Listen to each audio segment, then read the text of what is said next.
Two. Hello, everyone. Welcome once again to our weekly media briefing and public health update with Montgomery County Executive Marc Elrich. I'm Lorna Virgili, Hispanic Public Information Officer, and joining us today is Dr. James Bridgers, who is the Director of the Department of Health and Human Services. And our guests this afternoon are Jared Smith, who is the President and CEO for the Montgomery County Economic Development Corporation, as well as Lauren Lehman, who is the president and founder of Four Season Giving Tree. Mr. County Executive, the floor is yours. All right. Thank you, everybody, for joining us this week. And if my voice sounds a little bit weird or I cough, I think I have a cold. So bear with me. I'm pleased to be joined today by the new president and CEO of the Montgomery County Economic Development Corporation, Jared Smith.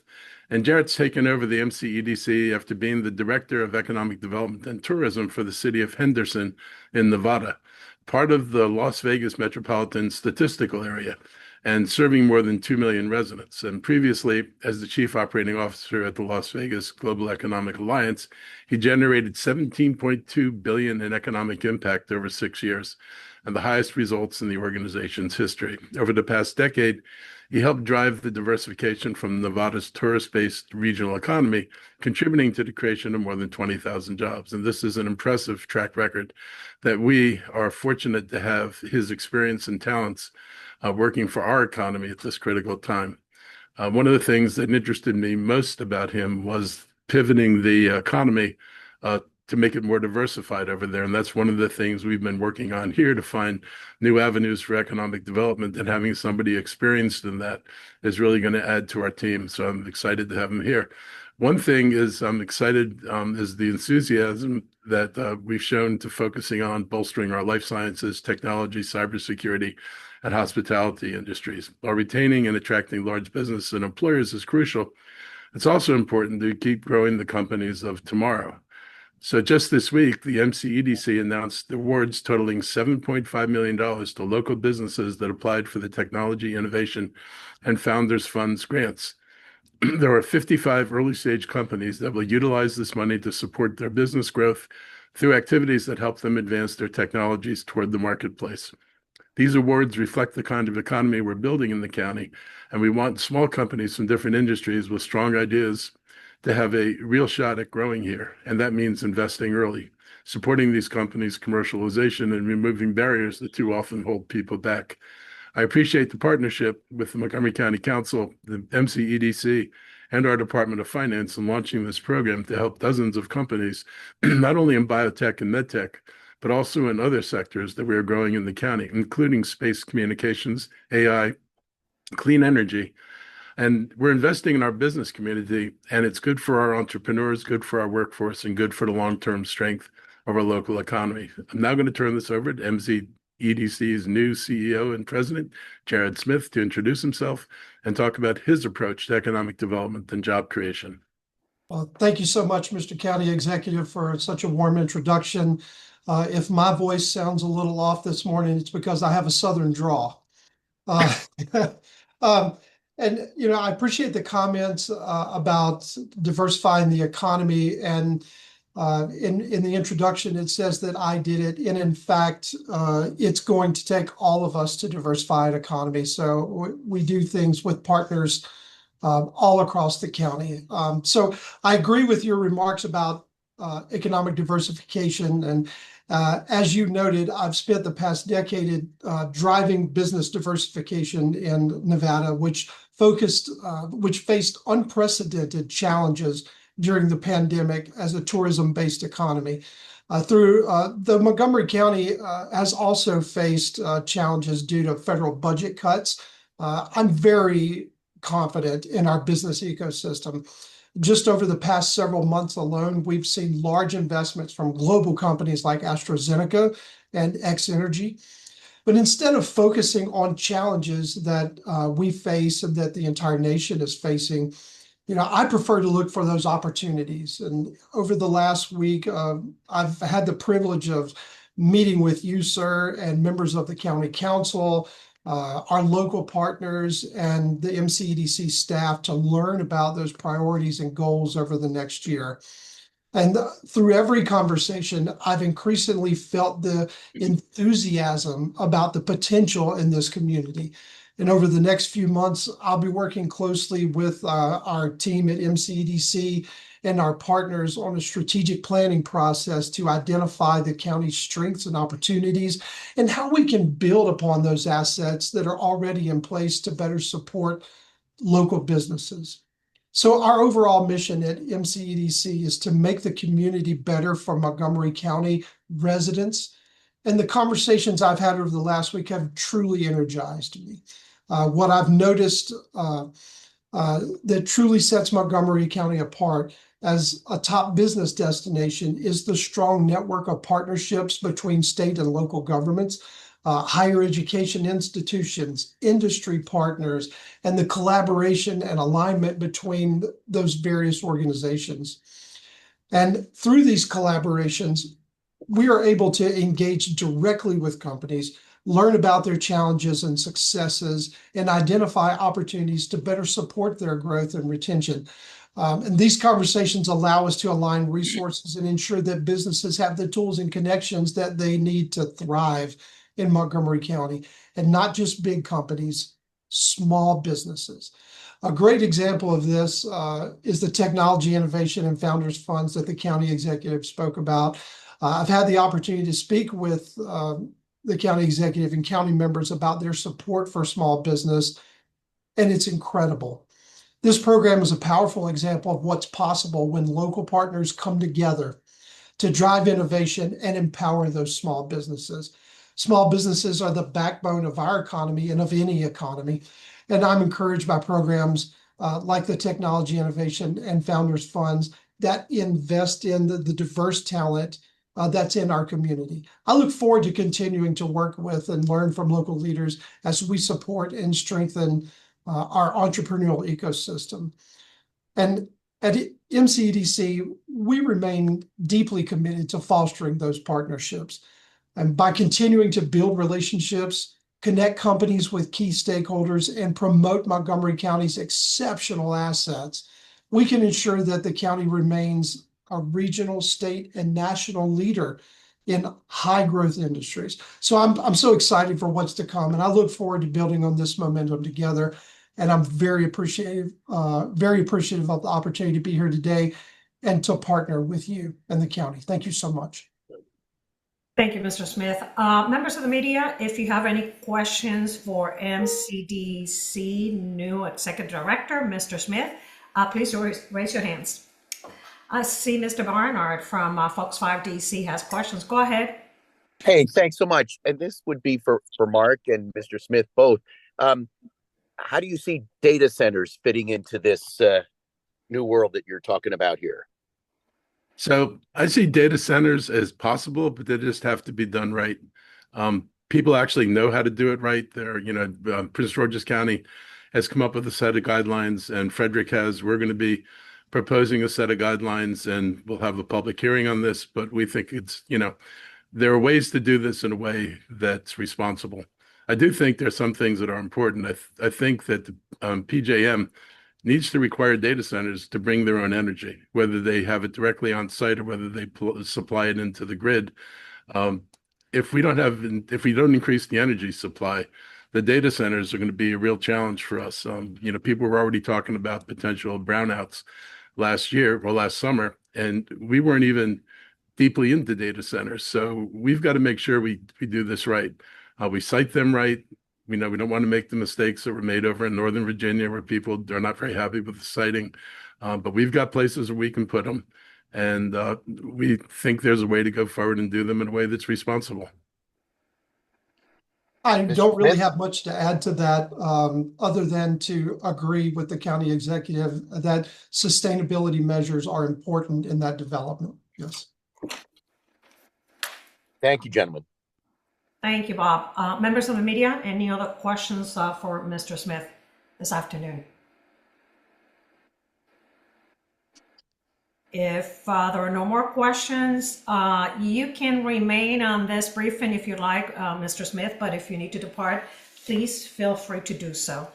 Mr. County Executive, other topics? So we have a second guest this week who's going to talk more about the Montgomery Gives Local campaign. This is an important program that the county's done. My office helped launch this effort in response to the traumatic year for our federal workforce, contractors, and the departments that saw programs eliminated or gutted. These are extraordinarily difficult times. And one group feeling those impacts the most are nonprofit organizations that deliver critical services to the people in our county. We, as a county government, have consistently invested to help our community in times of need, including $200 million for our local nonprofits who provide services for people in the community, $62 million for services to end and prevents homelessness, and more than $23 million in food assistance. Nonprofits also rely heavily on support from local residents, which is why it's important to ask everyone to help them with this tremendous load and the surge in need. There really is a surge in need. And, we've been very generous. People stepped up, during the shutdown. And we need people to continue to step up and make sure that the nonprofits that provide these services can continue to do that. Last week, my office held our annual holiday luncheon. That included county executive office staff providing donations to a local nonprofit organization. This year, the charity we supported was Four Season Giving Tree. During the luncheon, I was able to learn from Four Season Giving Tree founder and CEO, Lauren Lehman, how her organization came about and how it grew so quickly. I found the story so compelling that I wanted her to come on today and share that with our county residents and with you. So thank you for being here, Lauren, and you may take it away. Thank you so much. I really want to thank both you and Scott for providing me this opportunity to share my story. So I'm just going to go ahead and share my screen to provide a brief update on kind of the work that we do and how it impacts. So again, my name is Lauren Lehman. I'm with the Four Season Giving Tree, and the main goal of this nonprofit is to fulfill the immediate needs of any disadvantaged families throughout new and upcycled donations. So just to give a little overview of kind of the story and growth for this, basically this originally initiated when I was volunteering. I work full time, but I volunteered to assist teachers in their classroom. And while I was doing so, I noticed that students were lacking certain essentials. I actually watched one of the teachers when I was volunteering look at the tags of another student that was in the classroom. And when I asked her privately, like what she was doing, to figure out what was going on. And she let me know that she was spending her own money to help fulfill the needs of like jackets for students that didn't have enough money or their families didn't have enough money. So when I saw that happen, I basically said, hey, you shouldn't have to spend your own money. I found that many teachers were doing that in the schools for those that were disadvantaged. They were using their own funds to personally purchase basic things like shoes and warm clothes. So I said, give me the list. Let me start collecting these items. So I use Nextdoor, I use Facebook, any kind of social media that I had at my fingertips and local email lists, and I started mobilizing the community. I asked for general things that the family needed. Their information was all kept confidential. I put out the needs. We filled it within hours, and we were able to get it to the schools and the kids in need. So that went on. That went on for a few years. I was just kind of doing that. I was the go-to for various schools in the area. And then in 2021, we officially became a nonprofit with pro bono support. We essentially, one of the community members linked up with a family, and their connection was so meaningful that they decided to, in fact, help with pro bono efforts to make this a nonprofit. So because I was already so busy, because I was working full time, this was an immense help, and it really got this movement to become larger. So essentially, we work directly with the Montgomery County Public Schools pupil personnel workers, family engagement specialists, community care coordinators, teachers, and counselors, and they are the ones who identify students that are lacking basic necessities. So they come to us, primarily we've started with our core group in 20878, and then we started moving to other zip codes because other local pupil personnel workers were able to provide us with requests and then pick up the donations because we're a very localized efforts, but we spread pretty far in Montgomery County this year because we have a lot of PPWs who see our impact. We also have been able to expand to a Frederick chapter as a volunteer requested to initiate these efforts. So we're really growing. We have two main programs that this focuses on, our holiday program. So right now we're at our busiest time of the season, and this is where families are referred by MCPS to participate. We connect local community groups, either neighbor associations like Cub Scouts, things like that, with families in need. What makes us different from other organizations is that we ask for actual wish lists of the families. We're not just giving kids random toys that match their age. We're asking the families, what do you need? What kind of toys are the kids actually asking for? So we provide very specific guidelines. We really want to meet the direct needs of the family. So donors can either provide monetary support, 100% gets directed for the holidays to the family. So when we get that money, we turn that into gift cards, either food gift cards or Amazon or Target, so these families can really get the essentials. Or donors receive a wish list where they get the wish list of the family, they wrap the clothes, they wrap all the toys, and then they deliver them. So they are able to see firsthand the impact they're making. Our program really is focused on year-round matching. So that's what we do all year round. So if a school official, a PPW, or someone notes a family that's undergoing a crisis, they need basic necessities like clothes, soap, things like that. They let us know, we put it out to the community, and we always fill it. So our donors are super generous. We've been able to keep this going. Anyone that comes for help, we're able to provide support to them. So I'm really proud of our expansive team and volunteers that make all this happen. Here's just a story just to kind of show how we spark change. This was when the pandemic happened. There was a school counselor that reached out about a family in crisis. And so at that time, kids were asked to use Zoom. So MCPS teachers were able to see what was going on if they shared their cameras. So during one class, a teacher noticed during a Zoom class that a child had no beds or furniture in their room. Literally, they were in a room with nothing in it. So they let the counselor know. The counselor found out that, they had stored their belongings due to illness and relocation. They were living with another family member. When they moved on their own to an apartment in Montgomery County, they had nothing. Everything that they had that was in storage was ruined by a rat infestation issue. So they moved into the apartment. They were a very humble family. They didn't alert anyone to their needs. They were just trying to make do. So these kids went without beds for probably months. So after the counselor let us know, within like the hour, I rallied my community support. I used social media. And within an hour, let me tell you, these kids had beds delivered to their house with sheets, blankets, everything they needed. And at that point, we still needed a bed for the parents. So I posted an urgent kind of plea for help. I remember it was on Nextdoor at the time. A local mover responded. Not only did he deliver the bed, but he said, I have furniture that I'm hired to offload to the waste transfer station almost weekly. Instead of delivering items like this to the waste transfer station, let me deliver it to families in need. So after that, this family received a whole apartment full of furniture. We built a lasting relationship with a local mover who, anytime he has furnishings, he lets us know. This has benefited the community immensely. And this is a success story for us because we assisted this family so much with donations. They were able to get back on their feet. They no longer need support. And it was just, it was a huge movement for our organization to really help this family when they thought there was no other help that they could receive. This year, for a holiday giving program, we have a lot of local partners, both in Montgomery County and Frederick County. So this year is our biggest year than ever, with local partners, and they've all supported families, so I've listed them here.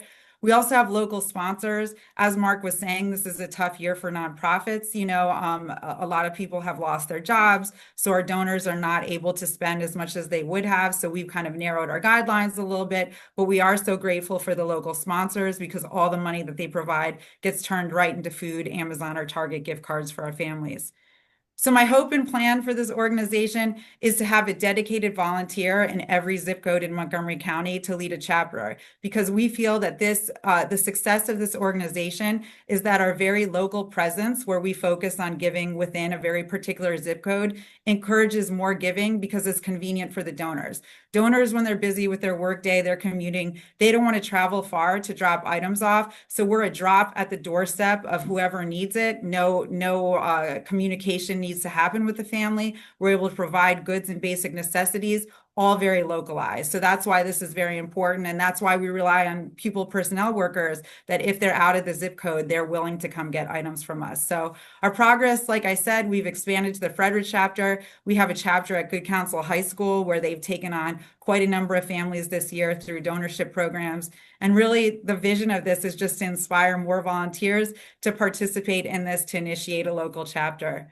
But thank you so much, to Marc for allowing me the opportunity to just share. We're a small grassroots organization, so it's nice to kind of get the word out and how one person can make a difference. And my team, I cannot thank them enough because they've made this organization what it is to help so many. We've helped over 600 families to date. So, and for our Christmas program, I'm still tallying up the numbers, but it's a little bit over 140 families in Montgomery County. Well, I find Thank you so much. It's pretty remarkable what you've been able to do, and I hope you're successful in getting people in every zip code, because I think the way you've set it up makes it pretty easy to model, and I'm sure you'll be there to help people, manage the model. Thank you. Thank you so much. I wanted people to hear this. We don't hear, God knows we don't hear a lot of good stuff these days, and it's just really good to hear stories about what people are doing to help other people in their community. So I really appreciate it. Thank you. Thank you so much for the opportunity. I truly appreciate it. Thank you, Ms. Lehman. Members of the media, do you have any questions for Ms. Lehman this afternoon? Please raise your hands.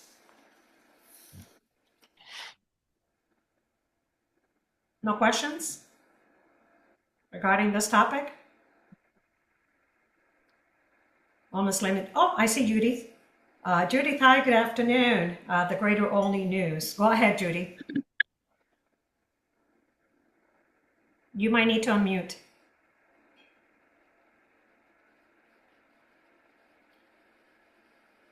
Sorry, I was having trouble unmuting. I just wanted to ask Ms. Lehman if there is a contact that we can put out there if people want to help.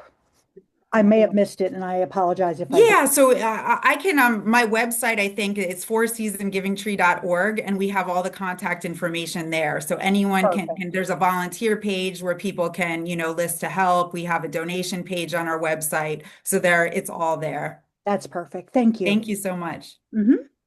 Thank you, Judith. Members of the media, any additional questions for Ms. Lehman? Okay, Ms. Lehman, you can remain here on this media briefing, or you can depart if you need to.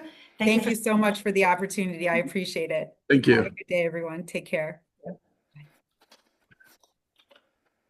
Okay, Mr. County Executive, other topics.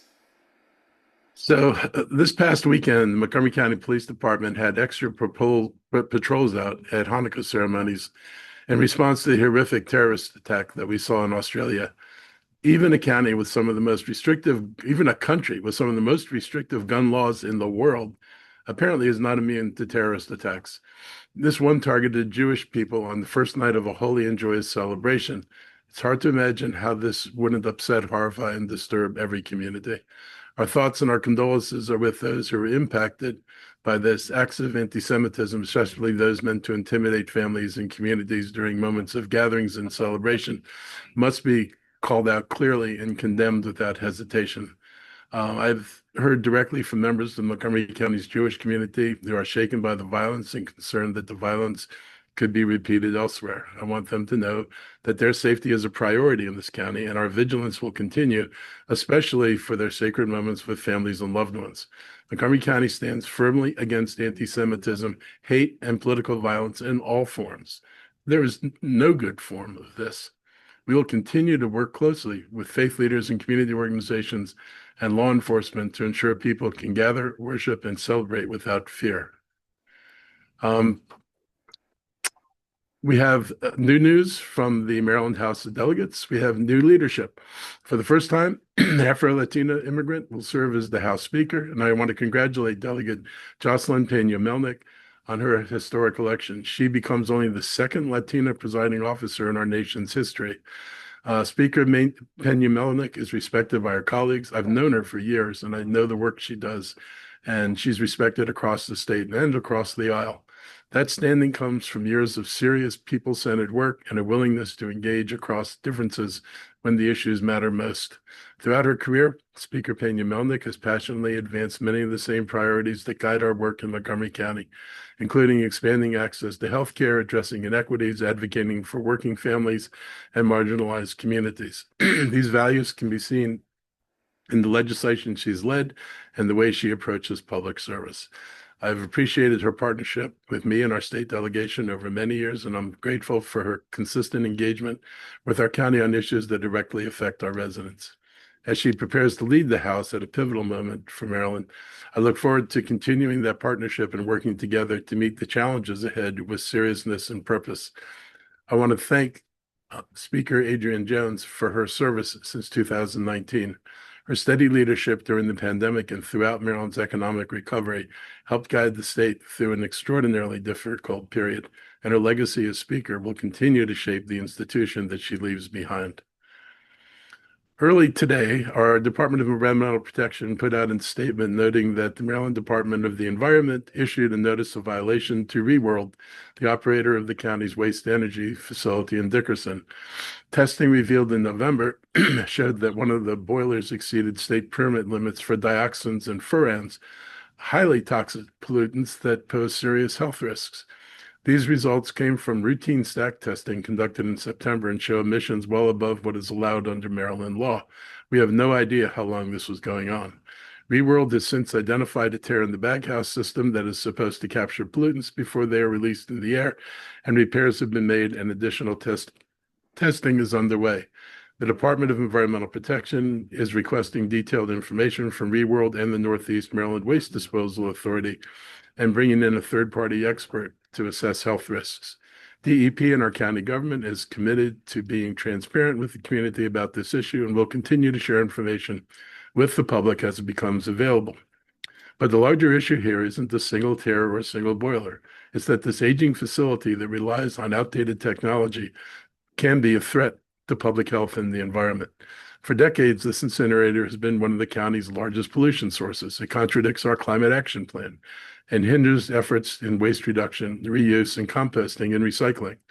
The unequal impact of air pollution raises environmental justice concerns. We are currently reviewing RFP responses for a temporary waste hauling solution as we modernize the Dickerson facility and adopt better waste management methods overall. This notice of violation is another reminder that continuing to rely on this facility is not a long-term solution. We need to be honest about the risks and the costs and the direction we want to go as a county. Protecting the public health and meeting our climate commitments means planning a responsible transition away from incineration and towards cleaner and safer alternatives. On my favorite topic, drones, policing and public safety have seen the benefit of using drones over the past 2 years in Montgomery County. Now, our Department of Permitting Services, or DPS, is integrating drone technology into its operations. DPS drones are used for compliance documentation, monitoring construction progress, and enhancing staff training. They allow inspectors to quickly and safely survey difficult areas like steep slopes and stormwater systems. This reduces site inspection time from 3 to 4 days to 2 to 3 hours, improving customer service and speeding up the permitting process. Data and footage obtained by the drones can also be utilized by our DPS staff to enhance their performance. The drones will be operated by FAA certified pilots who are aware that they are not permitted to fly over private properties. I'm looking forward to see how these drones improve the efficiency and effectiveness of our permitting process, and I thank and appreciate DPS's willingness to embrace new technologies and methods to improve performance. Good news. AARP ranked Montgomery County among the best places for seniors to live in the nation. Our county fell into the very large communities category and competed against the biggest cities. We ranked second on the list, only behind San Francisco, but ahead of Fairfax County and Washington, D.C., which placed 5th and 14th, respectively. AARP ranked jurisdictions on several categories, including providing safe and walkable areas with access to shops, groceries, and restaurants. The survey also looked at the quality of healthcare, physical activity opportunities, and the health of the environment. Accolades like this help confirm what we already know about Montgomery County. We are a great place to live, work, and play. We strive to give everyone here the same opportunities, and that's the idea behind the age-friendly Montgomery program, which is now in its 10th year. Many of our departments, like libraries, recreation, and the Department of Health and Human Services, rely on this program to ensure that we are meeting the needs of our community. And that's important as we see more residents living longer. We take pride in giving older adults the opportunity to age in place and thrive. Before we open up to questions, I'd like to give my staff an opportunity to provide any updates they want to share, and we'll start with our health team. Good afternoon, Mr. County Executive. Just want to remind folks again, over the past several weeks, we've provided our crisis helpline. It is our help and outreach to the community, either through 988 or our 24-hour crisis service center, which is 240-777-4000. But over the last week, it's been cold, and we have a homeless information line as well. And I wanted to share that with our community. That number is 240-907-2688. If you see someone who's out in the extreme cold, individual or families, please reach out on this number. And it is associated with our crisis helpline, which is 24 hours, 7 days a week, so that we can get those individuals into a warm and sheltered space. I wanted to remind of the human and person-centered services that we provide at the Department of Health and Human Services, and we need your community support. Thank you, Mr. County Executive. I'm going to turn it over to Mr. O'Donnell now for his health update. Thank you, Dr. Bridgers. This is just to remind folks that we are in the upswing of respiratory disease season. Most of our hospital visits are currently a result of influenza, but we are seeing increases in RSV, and we're just starting to see a little bit of increase in COVID activity as well. But regardless of what it is, we're just reminding folks to exercise precautions. If you have respiratory symptoms, including a fever, please try to isolate yourself away from others. Stay home until you start to feel better. If you are around others, it's a good time to wear a mask. And again, try to be extra precautious when you are around those who are immunocompromised, including our seniors. And it's not too late to get vaccinations for all of these vaccine treatable diseases. So thank you. And I'd like to turn it back over to the county executive and his team. Dr. Stoddard, do you have any remarks today? And my apologies, I did not introduce you this afternoon. Okay, I joined a minute late, which is normally enough time but to be on time, but not today. I just want to note a couple things. Obviously, we have over the holiday season, we see a lot of fires typically, and just as a reminder to make sure you keep your Christmas trees watered. If you have lights plugged in, make sure that they are, you have the right load on your electrical system and don't leave the fires there. Candles burning obviously can be a problem if you leave them unattended. So just there's some winter safety tips that Pete Pieringer from the Montgomery County Fire Rescue has put up on his social media, and I encourage people to take a look at those. We do see a lot of seasonal fires, particularly with the cold weather that we've been seeing with over the holiday season. So just as a reminder to people, please be attentive. Don't turn the holiday season into it's supposed to be one of the happiest times of the year, and please don't have that be changed by a fire in your house. So thank you. Thank you, Dr. Stoddard. I see hands up from members of the media. Lionel Donovan, you're first. Go ahead. Good afternoon. Lionel, you might need to unmute.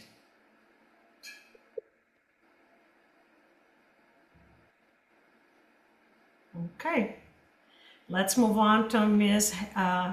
Hackleby from Bethesda Today. Good afternoon.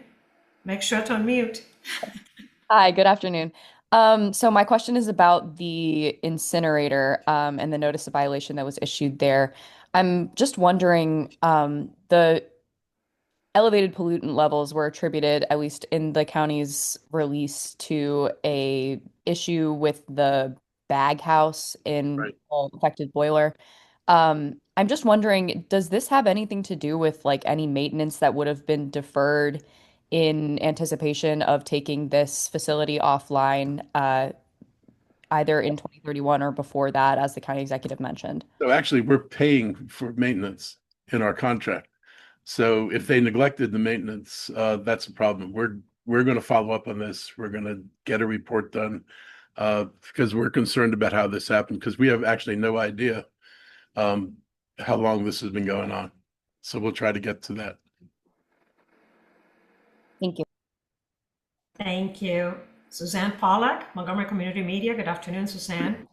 Hi, on the same topic, I was just wanted to, will there be a report or something issued to know exactly how bad it was or what was, if people are affected and how it happened and That's what we're hoping to do, bring in the right people to do a study and figure out what happened and give us some guidelines. If I would like to know where the dioxins landed. Is this a local problem or is this not a local problem? So we're going to do that. I don't know. I think I've got folks from DEP on the call. If they would like to add anything to what they plan on doing, I'd invite them to do that.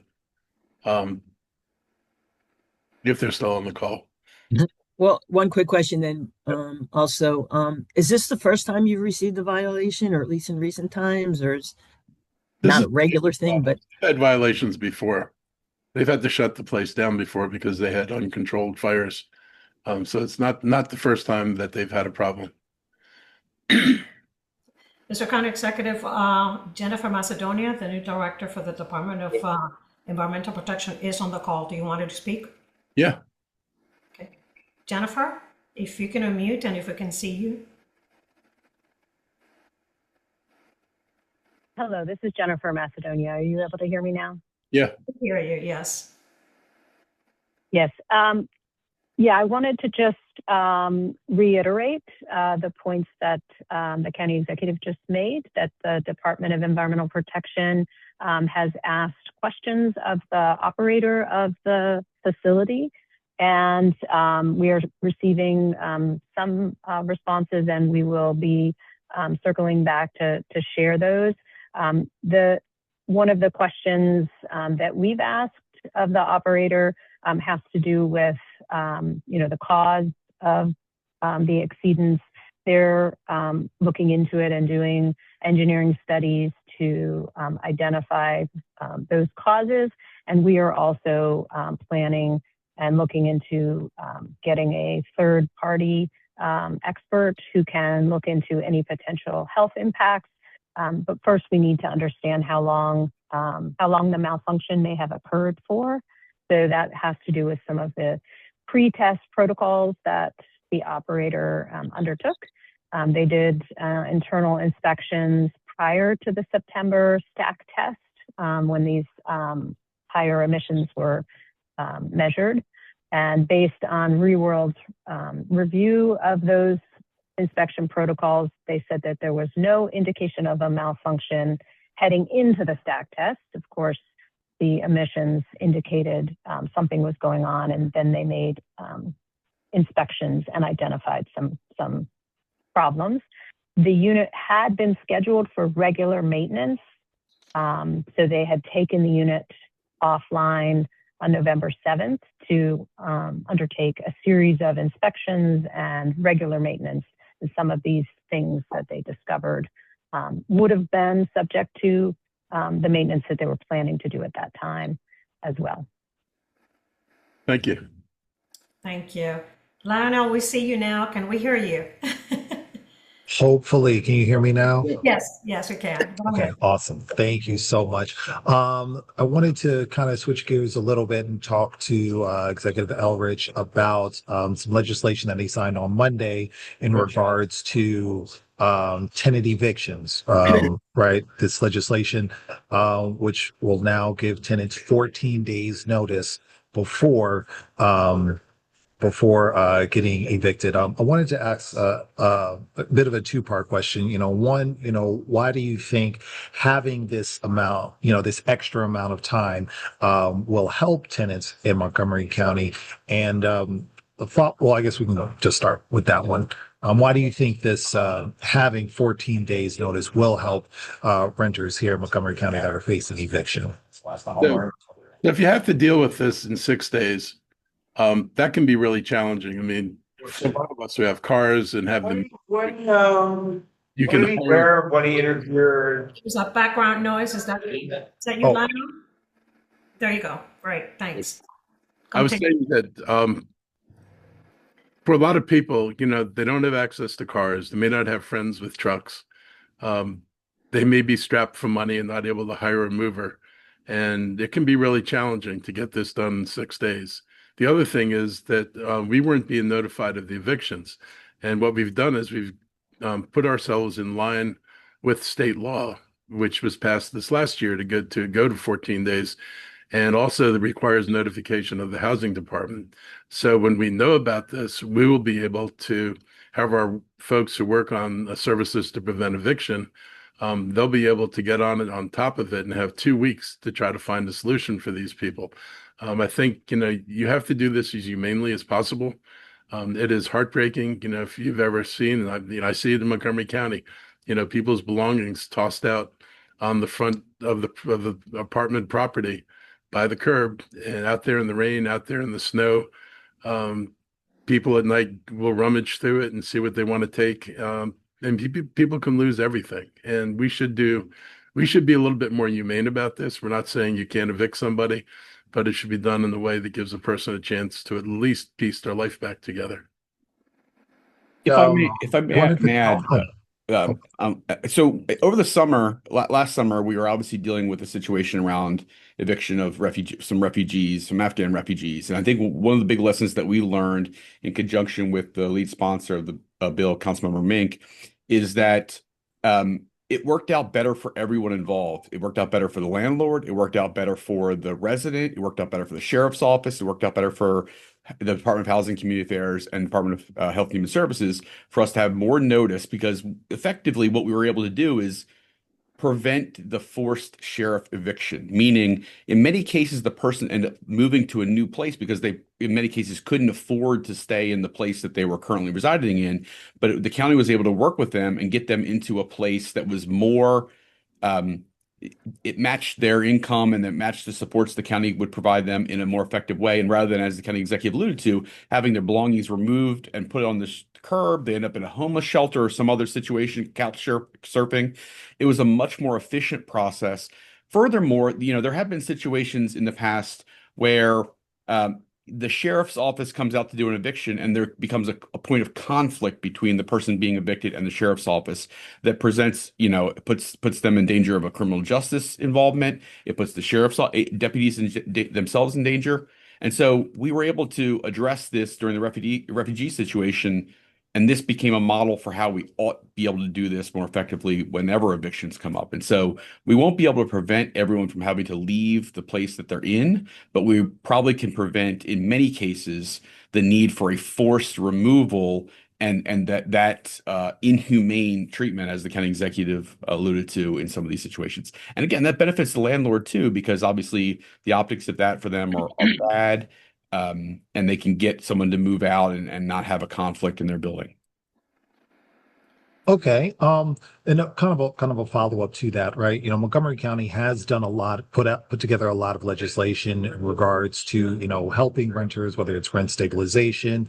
Now this legislation regarding 14 days notice on the county level, but there are spots in the county, Rockville, Gaithersburg, that, what I understand, would not fall under these protections. Are you concerned that at some point renters from Rockville, from Gaithersburg might leave these cities and, for lack of a better term, maybe flood other parts of the county seeking these protections? And do you have are you concerned about how that might impact, other parts of the county? Look, first place, there's such a shortage of affordable housing that people would have to be pretty lucky to find another place in another part of the county. This is not going to be a flood of people because I don't have places in this county to handle the flood of people coming out. Also, it's not a ton of people. And what we're finding is we can actually get them into other housing if we've got the ability to have 2 weeks rather than do this in 6 days. So to me, it's a big deal to be able to make this change and make sure that everybody's able to be successful in this transition. And I think that's the benefit. I really don't picture a flood of people doing this. Thank you, Lionel. Thank you. Any additional questions for the county executive and county officials? No more questions today? Well, thank you everyone for joining us. Have a great afternoon. Stay safe, and we'll see you next time. Thank you, Mr. County Executive. Bye. Thank you.